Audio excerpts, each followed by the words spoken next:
हमारे देश में एक ऐसा घर है जहाँ कोई नहीं रहता, पर आप इसके इर्द गिर्द भी भटक गए तो शायद से आप मेंटल अस्पताल या फिर मुर्दा घर पहुँच सकते हो। मैं बात कर रहा हूँ कुंदन बाग की, जो कि हैदराबाद में लोकेटेड है।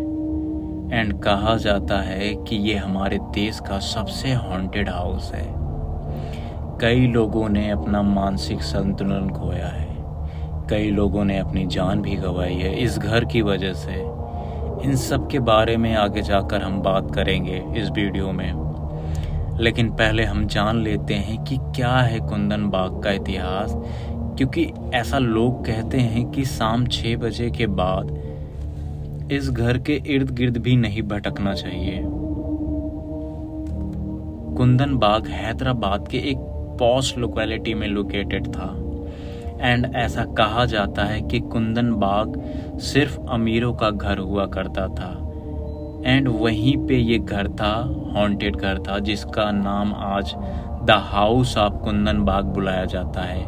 वहीं पर एक चोर रहा करता था जिसका नाम साजिद था, जिसने एक हफ्ते से कुंदन बाग के घर पर नजर लगाए रखी थी।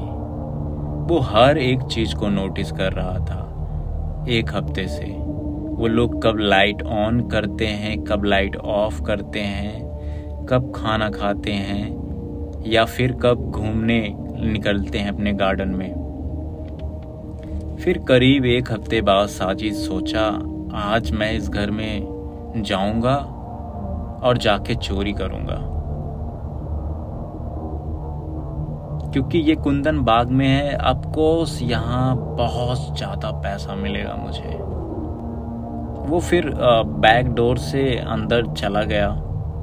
एंड उसे रात के अंधेरे में ग्राउंड फ्लोर पे कुछ भी नहीं मिला, ना जेवर, ना पैसे, ना कुछ भी नहीं मिला। फिर वो हार मानकर सेकंड फ्लोर पे चला गया। वो जाने के बाद उसे एक अजीब सी स्मेल, महक सूंघने को मिलती है, जैसे कि मटन सड़ा हुआ पड़ा हुआ है। उसने बेडरूम का दरवाजा खोला एंड उसने देखा तो सामने 3 लोग बिस्तर पे मरे पड़े थे। पूरा बदन सड़ चुका था, उनका पूरा बदन फूल गया था। डर के मारे साजिद ने सब चीज पुलिस को बता दी। पुलिस को पहले लगा कि ये सब कुछ साजिद इन सब से बचने के लिए कर रहा है और ये सब साजिद ने ही किया है। एंड वो मनगढ़ंत कहानी सुना रहा था ये सबसे बचने के लिए। लेकिन जब पुलिस ने जांच पड़ताल शुरू करी, उन्हें पता लगा कि हाँ, वाकई में 3 लोगों की मौत हुई है। और ये सब चीज़ पुलिस ने फॉरेंसिक डिपार्टमेंट को दे दी। कुछ दिन बाद फॉरेंसिक डिपार्टमेंट की रिपोर्ट आई। पुलिस को अब तक लग रहा था कि ये जो मौत हुई है 5-6 दिन पहले की है। लेकिन जब रिपोर्ट उन्होंने पढ़ी तो सब के सब शॉक रह गए। उस रिपोर्ट में लिखा हुआ था कि इनकी मौत कम से कम 6 महीने पुरानी है। मतलब 6 महीने से उनकी लाश उसी कमरे में पड़ी हुई थी। लेकिन कैसे हो सकता?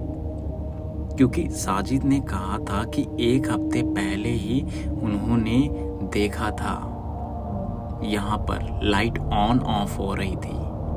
वो लोग गार्डन में भी घूम रहे थे, घर से आवाजें भी आ रही थी। ये सब चीज पॉसिबल कैसे हो सकती है?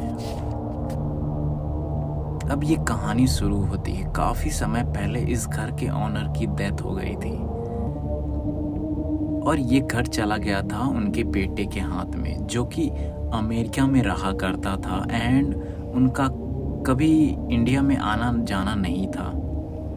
तो उसने इस घर को रेंट पे देना चालू कर दिया। लेकिन पता नहीं इस घर में ऐसा क्या था कि जो इस घर में आता रहने के लिए वो ज़्यादा से ज़्यादा 10 दिन ही रह पाता था बस। एंड उसके बाद यहाँ से शिफ्ट कर लेते थे, दूर चले जाते थे।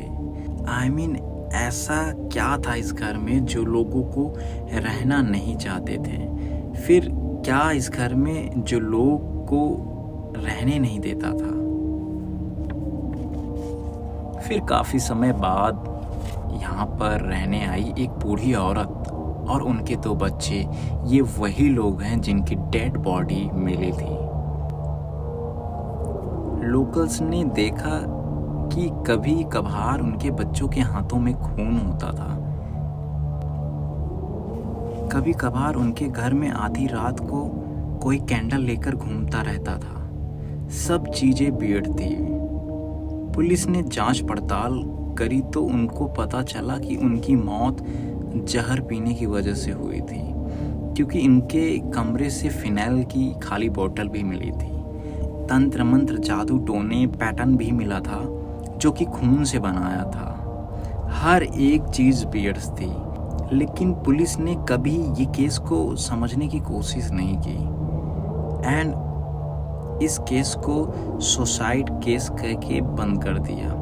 अगर लोकल्स की माने, मतलब जब पुलिस ने पूछताछ की वहाँ के लोकल्स के साथ,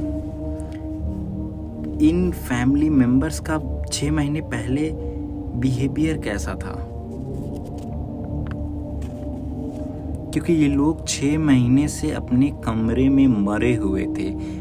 लोकल्स ने कहा कि ये बात पर हम बिलीव ही नहीं कर सकते, क्योंकि हमने कल रात को ही तो इन्हें देखा था इनके गार्डन में। कल रात को ही हमने इनकी गुनगुनाने की आवाज़ भी सुनी थी। ये कैसे हो सकता है? हर हफ्ते हर दिन इनको देखा है गाड़ी के पास, इनके खुद के गार्डन में, इनके खुद के घर में। पुलिस को भी काफ़ी हद तक शौक लगा था, क्योंकि साजिद जिसने चोरी करी थी उसने भी पुलिस को यही कहा था कि हाँ, मैंने 1 हफ्ते से इनके घर पर नज़र रखी थी। ये लोग light turn off turn on कर रहे थे और मुझे भी ये लोग गार्डन में घूमते हुए नज़र आए थे। ये चीज़ कैसे हो सकती है? आज तक किसी को भी पता नहीं चला, लेकिन इस घर में एक इंसिडेंट और हुआ था एक इंसान के साथ, जो कि आज मेंटल अस्पताल में है। ये बात 2015 की है, जब कुंदन बाग के घर के पास के ही एक घर में एक माली काम करता था एंड उसका इस घर के आसपास से गुजरना रोज का हो गया था, तो उसे आदत पड़ गई थी। एक बार की बात है जब अशोक कुंदन बाग के इस घर से गुजर रहा था। उसी समय उसने देखा कि इस घर के अंदर से कुछ रोशनी आ रही थी। तभी उसे ऐसा लगा कि शायद से इस घर में नए लोग आए हैं रहने के लिए, शायद से उनको इस घर के रहस्य के बारे में नहीं पता कुछ भी। मैं जाता हूँ अंदर और सब कुछ बताता हूँ इस घर के बारे में। वो अंदर गया एंड वो जैसे ही अंदर गया उसने देखा वहाँ कोई रोशनी नहीं थी। उसको काफ़ी शौक लगा। वो घर के पहले महले पर गया और दूसरे महले पर भी चला गया। पूरे घर को ढूंढा, उसे कोई नहीं मिला। फिर उसने बोला कि शायद से अंदर कोई नहीं था, मैं अपने घर चला जाता हूँ। वो नीचे उतरा ग्राउंड फ्लोर पे। जैसे ही मेन डोर की तरफ वो चलता जा रहा था, उसने देखा कि मेन डोर पर वही बूढ़ी औरत और उनके 2 बच्चे खड़े थे। रो रहे थे वो लोग और अलग ही भाषा में अशोक से कुछ बातें कर रहे थे। एंड उसके अगले ही दिन काफ़ी लोगों ने उस माली को ढूंढने की काफ़ी कोशिश की एंड आखिर अशोक बेहोश पड़ा मिला उस घर में, जब से अशोक का बोलना बंद था। डर के मारे अशोक की आवाज़ चली गई एंड आज एक मेंटल अस्पताल में दाखिल है। अगर आपको ये वाला वीडियो अच्छा लगा है तो प्लीज़ सब्सक्राइब कर दीजिए इस चैनल को। अगर आपको ऐसे ही और हॉन्टेड वीडियोस देखने हैं तो प्लीज़ कमेंट में ज़रूर बताइए।